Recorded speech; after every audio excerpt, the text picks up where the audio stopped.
வருகை தந்துள்ள மாண்புமிகு சமூக நலன் மற்றும் உரிமைத்துறை அமைச்சர் மதிப்பிற்குரிய பி. கீதா ஜீவன் அவர்களே, மத்திய சென்னை நாடாளுமன்ற உறுப்பினர் மதிப்பிற்குரிய தயாநிதி மாறன் அவர்களே, ஆயிரம்விளக்கு தொகுதி சட்டமன்ற உறுப்பினர் மதிப்பிற்குரிய மருத்துவர் நா. எழிலன் அவர்களே, 110வது வார்டு உறுப்பினர் தலைவர் பெருநகர சென்னை மாநகராட்சி பணிகள் நிலைக்குழு மதிப்பிற்குரிய நே. சிற்றரசு அவர்களே மற்றும் மகளிர் உரிமைத்துறை அரசு செயலர் அவர்களை அன்போடு அழைக்கிறோம். கைத்தட்டலாமே.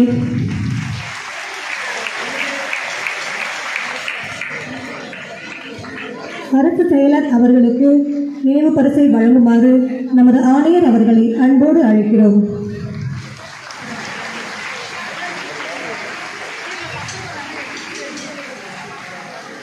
சமூக நல ஆணையர் அவர்களுக்கு சிறப்பு பரிசு வழங்கப்படுகிறது.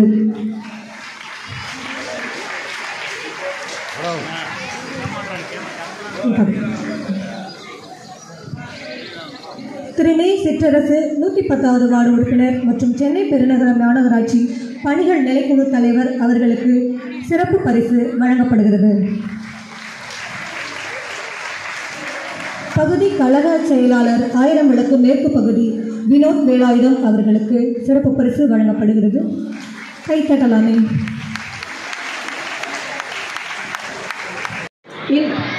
தேங்க்யூ. இந்த மாதிரி ஒரு ரெஸ்பான்ஸ் கேட்டால் சூப்பராக இருக்கு.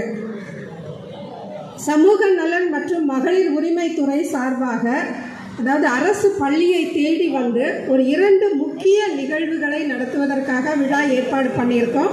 இந்த அருமையான நிகழ்ச்சிக்கு வருகை புரிந்துள்ள மாண்புமிகு சமூக நலன் மற்றும் மகளிர் உரிமைத்துறை அமைச்சர் அவர்களையும் துறையின் செயலர் அவர்களையும் இந்த விழாவை சூப்பராக ஏற்பாடு பண்ண உங்களுடைய ஹெச்எம்க்கும் ஃபஸ்ட்டு ஒரு ஸ்பெஷல் ரவுண்ட் ஆஃப் அப்ளாஸ் கொடுத்துடலாமா? இந்த நிகழ்ச்சியில் கலந்துட்டுருக்கிற மற்ற தேர்ந்தெடுக்கப்பட்ட மக்கள் பிரதிநிதிகள் எல்லாருக்கும் என்னுடைய துறையின் சார்பாக என்னுடைய வணக்கத்தை தெரிவித்துக் கொள்கிறேன். நம்பர் 1, முதியோர்களுக்கு எதிரான வன்முறைகளை தடுக்கிற போகிறோம் அப்படிங்கிற ஒரு உறுதிமொழியை நம்ம இங்கே எடுக்க போகிறோம். அது ஃபஸ்ட்டு வேலை. செகண்ட் வேலை, பெண் குழந்தைகளை காப்போம், பெண் குழந்தைகளுக்கு கற்பிப்போம். So save girl child, educate girl child, இதுதான் நம்மளுடைய அரசோட முக்கியமான நோக்கம். இந்த விஷயங்களை பதிக்கிறது ரொம்ப முக்கியம் அப்படின்னு தமிழ்நாடு அரசு நினைக்கிது. சமூக நலத்துறை அதை செயல்படுத்துது. ஸோ சமூக நலத்துறை சார்பாக நம்ம நிறைய திட்டங்கள் செஞ்சுட்டு வரோம். குறிப்பாக பெண் குழந்தைகளுக்கு என்னன்னா, பெண் குழந்தைகள் எல்லாரும் நல்லா படிக்கணும், உயர்கல்வி. அதுக்கும் மேலே நீங்கள் ஒரு நல்ல சுயமான சம்பாத்தியத்துக்கு சொந்த காலில் நின்ன பிறகு தான் கல்யாணத்தை பற்றி யோசிக்கணும். ஸோ குழந்தை திருமணத்திற்கு எதிராக குரல் கொடுக்கறதுக்கு இங்கே இருக்கிற எல்லா பொன் குழந்தைகளையும் நாங்கள் தயார்படுத்துகிறோம். குழந்தை திருமணம் நடக்கக்கூடாது. எது குழந்தை திருமணம்? போஸ்டர்லாம் ஒட்டியிருக்கோம். உங்களோட ஐஇசி போஸ்டர்லாம் அதுக்கு தான். 18 வயசுக்கு கீழே ஒரு பொண்ணுக்கு திருமணம் நடக்குதுன்னா அது நடக்கக்கூடாது. அது சட்டப்படி குற்றம். ஸோ இதெல்லாம் தடுக்கிறதுக்கு சரி, உங்களுக்கு தெரிஞ்சு யாருக்கோ கல்யாணம் ஏற்பாடு பண்ணுறாங்க, நீங்கள் உடனடியாக ஒரு ஹெல்ப்லைன் இருக்குது, 2 ஹெல்ப்லைன் இருக்குது. 181 181 அது மகளிருக்கான உதவி எண் இருக்குது. குழந்தைகளுக்கான உதவி எண்ணு ஒன்று இருக்குது. அது எப்படின்னா 1098 1098 இதெல்லாம் டோல் ஃப்ரீ நம்பர். இதுக்கு எந்த கட்டணமும் இல்லை. எந்த ஃபோனில் இருந்து வேணால் ஃப்ரீயாக பேசலாம். ரீசார்ஜ் பண்ணவே இல்லைனாலும் ஃபோன்லேருந்து கூப்பிடலாம். 181 1098 குழந்தைகளுக்காக, பெண்களுக்கான உதவி எண்கள். ஸோ அரசாங்கம் நிறைய செய்யுது. எங்களோட வேண்டுகோள் உங்கள் எல்லாருக்கும் படிக்கணும் படிக்கணும் படிக்கணும், அவ்வளோதான். நல்லா படித்து வாழ்க்கையில் பெரிய நிலைக்கு வந்து நீங்கள் உங்களை சுற்றி இருக்கிறவங்களெல்லாம் முன்னேற்றணும். உங்களோட கல்வி அறிவு உங்களோட அடுத்த சமுதாயத்தை நல்ல முறையில் வளர்க்கணும் அப்படின்னு கேட்டுக்கிறோம். அவர்களை மற்றும் உங்களோட எல்லாம் ரொம்ப அருமையாக பேசி இங்கே அமர்ந்திருக்கக்கூடிய ஆணையர் திருமதி அமுதவல்லி ஐஏஎஸ் அவர்களே, பெண் குழந்தைகளுக்கு என்னென்ன செய்யுது, பெண்களுக்கு என்ன செய்யுது, பெரியவர்களுக்கு என்ன செய்யுது எல்லாம் சொன்னாங்க. ரொம்ப ரத்ன சுருக்கமாக அழகாக சொன்னாங்க. அவங்க சொன்னதில் எவ்வளோ உங்களுக்கு ரீச் ஆகிருக்குன்னு எனக்கு கேட்கணும். இப்போது ஒரு இடத்துல உங்களுக்கு தெரிஞ்ச ஒரு பெண்ணு, உங்கள் கூட படிக்கிற ஒரு சகோதரின்னு வச்சுக்கோங்க. அவங்களுக்கு திருமணம் நடத்தி வைக்க அவங்களுடைய பெற்றோர்கள் நினைக்கிறாங்க, பேரண்ட்ஸ் கல்யாணம் பண்ணி வைக்கணும் அப்படின்னு நினைக்கிறாங்க. 18 வயசு ஆகலை அந்த பொண்ணுக்கு. எந்த நம்பருக்கு ஃபோன் பண்ணணும்? யாருன்னா ஒருத்தர் சொல்லுங்கள். சத்தம் போதலை. சூப்பர். இதை எப்போவுமே ஞாபகம் வச்சுக்கணும். ரொம்ப ஈஸியாக ஞாபகம் இல்லாதவங்களுக்கு 10 -1 என்ன? 9. 9 - 1 என்ன? அவ்வளவுதான். 10, 9, 8. இதை மைண்டில் நல்லா செட் பண்ணி வச்சுக்கோங்க. உங்களுக்கோ இல்லை உங்களுக்கு தெரிந்த யாருக்கோ இது மாதிரி ஒரு திருமணம் செஞ்சு வைக்கிறாங்க வயதுக்கு வராமல் அப்படின்னா நீங்கள் உடனே பண்ண வேண்டியது என்ன? 1098. அதுக்கு இல்லை 1098 அப்படி ஞாபகம் வச்சுக்கோங்க, இன்னும் ஈஸியாக இருக்கும். 1098க்கு ஒரு ஃபோன் அடிப்பீங்களாம். உடனே எங்களுடைய களப்பணியாளர்கள் அங்கே அந்த குழந்தை திருமணத்தை நிறுத்தி இப்போது இன்னும் ஒரு ஸ்டெப்பு போயிருக்கோம். இப்போ நம்மளுடைய மாண்புமிகு தமிழக முதலமைச்சரும் சரி, நம்மளுடைய அமைச்சர் அவர்களும் சரி, அரசில் இருக்கக்கூடிய தலைமைச் செயலாளர், எங்களுக்கு மேலே இருக்க சீனியர் ஆஃபீஸர்ஸ் எல்லாம் என்ன சொல்கிறாங்கன்னா, குழந்தை திருமணம் நடந்தால் அதை தடுக்கிறது மட்டும் நம்ம வேலை இல்லை, அது ஒரு குற்றம் தானே, கிரைம் தானே அது. அப்போ என்ன பண்ணணும்? தண்டனை கொடுக்கணும். அதுக்காக முதல்ல என்ன செய்யணும்? எஃப்ஐஆர் போடணும் அப்படின்றத ரொம்ப தெளிவாக நம்ம சொல்லிக்கிட்டு வரோம். இனிமேல் யாரும் இந்த குற்றத்தை தமிழ்நாட்டில் செஞ்சுட்டு விட்டு தப்பிக்கக்கூடாதுங்கிறதுக்காக எஃப்ஐஆர் போடுறத கம்பல்சரி ஆக்கியிருக்கோம். அது நல்லா இம்ப்ரூவ் ஆகிட்டு வருது. இந்த ஒரு விஷயம் நீங்கள் எல்லோரும் மைண்டில் வச்சுக்கணும். நன்றிம்மா, நன்றி. கைத்தட்டலுக்கு நன்றி. நம்ம இப்போது முதலாக நம்ம முதியோர் கொடுஞ்செயல் எதிர்ப்பு உறுதிமொழி எடுத்துக்கலாம். எல்லோரும் எழுப்பி நிற்கிறீங்களாம்மா? உறுதிமொழி அட்டை எல்லார் கையிலும் இருக்குல்ல? நான் சொல்ல நீங்கள் திருப்பி சொல்லுங்கள். உறுதிமொழி எடுத்துக்கிறது வெறுமனே அரசு நிகழ்ச்சிக்காக அல்ல, அப்படியே மனசில் ஒவ்வொரு வார்த்தையுமே நீங்கள் மனசை நிறுத்திக்கணும்.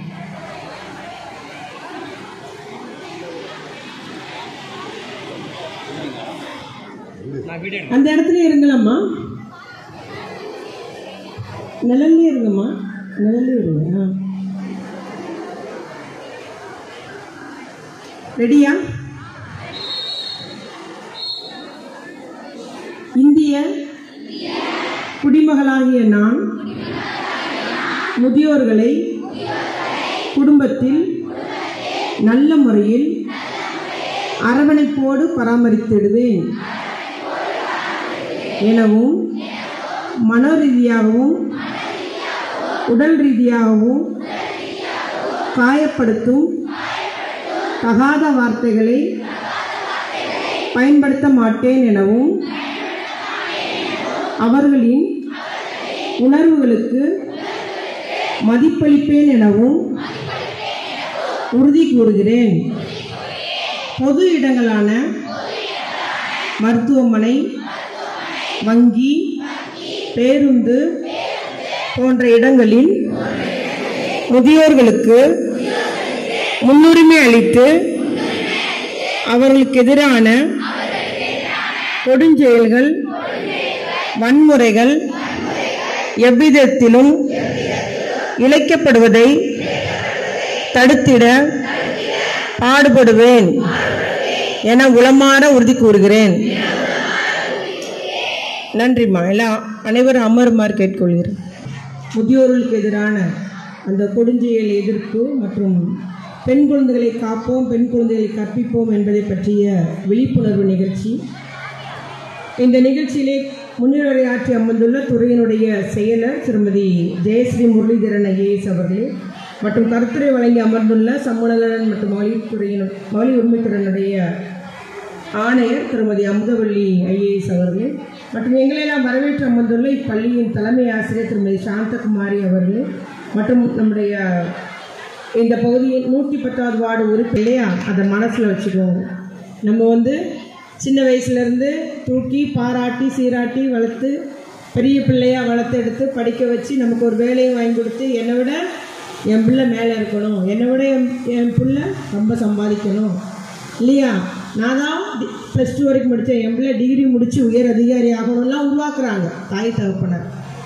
ஆனால் வளர்ந்த பின்பு இந்த பெற்றோர்களை பாதுகாப்பது நம்ம ஒவ்வொருவருடைய கடமைன்றதை நம்ம மனசில் வச்சுக்கணும். மகளிர் நீங்கள் பெண்கள் மட்டுமல்ல, ஆண்களுக்கும் அதே தான். அந்த முதியோர்களை ஏன்னா அவங்க வயது தளர்வு ஆகும்போது 80 வயசுக்கு ஆனபோது அவர்களுக்கு ஒரு உதவி தேவைப்படும். ஆறுதலாக பேசுவதற்கு என்னம்மா சாப்பிட்டியா, நல்லா தூங்கி முடிச்சியா, என்ன வேணும் அப்படின்னு கேட்கறதுக்கு ஒரு ஆள் வேணும்னு நினைக்கிறாங்க. வேறு ஒன்றுமே இல்லை. ஏன்னா அவங்களும் ரொம்ப வயசான அப்புறம் அவர்களுக்கு ஒரு உதவியோடு தான் ஒரு பஸ்ஸில் ஏறணும், ஒரு ஆஸ்பத்திரி போகணுன்னா யாராவது அழைச்சிட்டு போக வேண்டிய நிலைக்கு வர்றாங்க. நம்ம அவங்கள உதாசீனப்படுத்தக்கூடாது. சில நிறைய வீட்டில் கடுஞ்சொல் பேசிடுவாங்க, என்ன இன்னும் 85 வயசு ஆகுதுன்னு சாகலையாலாம் கேட்டுருவாங்க. பெரியவங்களை அவங்களுடைய சுமையாக நினைக்கிறாங்க. என்ன ஒரு சுமை, ஒரு ஆள் குறைஞ்சா நல்லாயிருக்கும்னு நினைக்கிறாங்க, பட்ஜெட்டில் துண்டு உழுதுன்னு நினைக்கிறாங்க. ஆகவே நிச்சயமாக அந்த நினைப்புகள்லாம் நீங்கள் பெண்கள் நம்முடைய மகளிர் முடிவு எடுக்கணும், மூட்டை கட்டி வச்சிடணும். நீங்கள் அந்த மூத்தவரை பாதுகாப்பது நம் கடமையில் ஒன்று. நம்மளை வளர்த்தெடுத்தவங்க நம்ம பாதுகாக்கணும். அது மாமன் மாமியாராக இருந்தாலும் சரி, அம்மா அப்பாவாக இருந்தாலும் சரி, எந்த மூத்தோர் முதியோர்னாலும் அவர்களை பராமரிப்பது பாதுகாப்பது நம்ம கடமைன்ற உறுதி மட்டும் ஒவ்வொரு குடிமகனும் எடுத்துக்கிட்டனா நிச்சயமாக அந்த முதியோர் இல்லங்கள், முதியோர் பராமரிப்பு இல்லங்கள் கூடக்கூடாது, அது இன்னும் அதிகரிக்கக்கூடாது, அதை குறைக்கிட வேண்டும் என்ற எண்ணத்தில் தான் நம்முடைய முதலமைச்சரும் நம்ம துறைக்கு வழிகாட்டி வருகிறார்கள். ஆனால் அதே எண்ணத்தில் தான் நம்முடைய துறையும் இந்த விழிப்புணர்வை உண்டாக்கி வருகிறது. அதே போல் பார்த்திங்கன்னா மூத்த குடிமக்கள் மற்றும் பராமரிப்பு மற்றும் நலச்சட்டத்தையும் முறையாக இந்த அரசு, நம்முடைய முதலமைச்சர் தளபதியாருடைய அரசு செயல்படுத்தி வருகிறது. அதற்கு அதுபோல் பராமரிப்பு இல்லங்களுக்கும் முறையாக கூடுதலாக அவங்க எங்களுக்கு அதிக எண்ணிக்கை வேணும், இன்னும் நிறைய முதியோர் இருக்கிறாங்க, அரசு உதவி பண்ணணும்னாலும் நாங்கள் உதவி வருகிறோம். அவங்க எதிர்காலத்தில் அந்த முதியோரை பராமரிப்பது இல்லை என்ற நிலை உருவாகக்கூடாது. அந்த பராமரிப்பு இல்லங்களை நாம் குறைத்திட வேண்டும் என்ற எண்ணத்தில் தான் இந்த விழிப்புணர்வை சமூக நலத்துறை உருவாக்கி வருகிறது என்பதை மட்டும் கூறிக்கொள்ள விரும்புகிறேன். ஆகவே நம்ம பெண்கள் இங்கே உள்ள ஒவ்வொரு மாணவியரும் இன்றைக்கி எடுத்த உறுதிமொழியை நீங்கள் மனதில் வைத்துக்கொள்ள வேண்டும் என்று வேணும் அன்போடு கேட்டுக்கொள்ள விரும்புகிறேன். அதே போல் இங்கே பெண்கள் எல்லாம் நீங்கள் மகளிர் பள்ளி ஹீரோயின் போலவே கைத்தட்டல் அதிகமாக இருக்கு. அடுத்ததாக சிலம்பம். சிறப்பாக செயல்படும் இப்பள்ளியின் 10ஆம் வகுப்பு மாணவி செல்வி யாகேஸ்வரிக்கு பரிசு கோப்பையும் பாராட்டு சான்றிதழும் வழங்கப்படுகிறது. விளையாட்டுத் துறையில் 3% இடஒதுக்கீட்டை பெற தகுதியான விளையாட்டுகளில் சிலம்பமும் ஒன்றாக நமது மாண்புமிகு தமிழக முதல்வர் அவர்களால் சேர்க்கப்பட்டுள்ளது என்பதை மகிழ்ச்சியோடு நினைவு கூற விரும்புகிறேன். இனி என்ன பெண்களே, உங்கள் கையில் சுழலட்டும் சிலம்பு. அடுத்ததாக அரசு பள்ளி மற்றும் அரசு மேல்நிலைப் பள்ளி மாணவியர்களில் தன்னார்வலராக 5 பேரை தேர்ந்தெடுத்து பெண் குழந்தைகளை காப்போம், பெண் குழந்தைகளுக்கு கற்பிப்போம் என்ற சின்னம் பொறிக்கப்பட்ட தொப்பி வழங்கும் திட்டம் தொடங்க வைக்கப்படுகிறது. பிரேயர் மாணவிகளை அன்போடு அழைக்கிறோம்.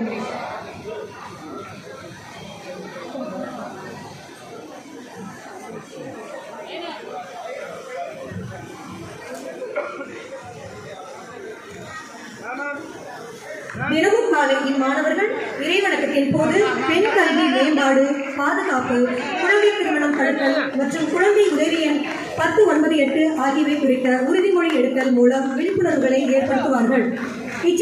இச்செயலை செய்ய இருக்கும் நமது மாணவர்களுக்கு உங்களுடைய கரகோஷங்களை வழங்கலாமே.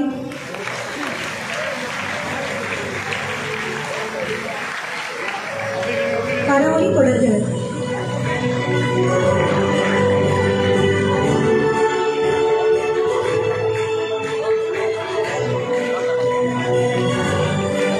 நிலப்படமாக மாற்றும் நேரம்.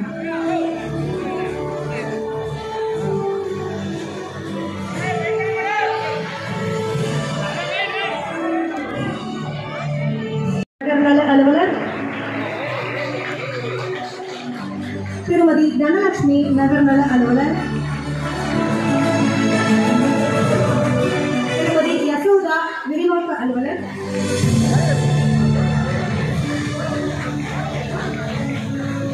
ஆகியோருக்கு மேலங்கி வழங்கடம் எடுத்துக்கொள்ளுமாறு அன்போடு அழைக்கிறோம்.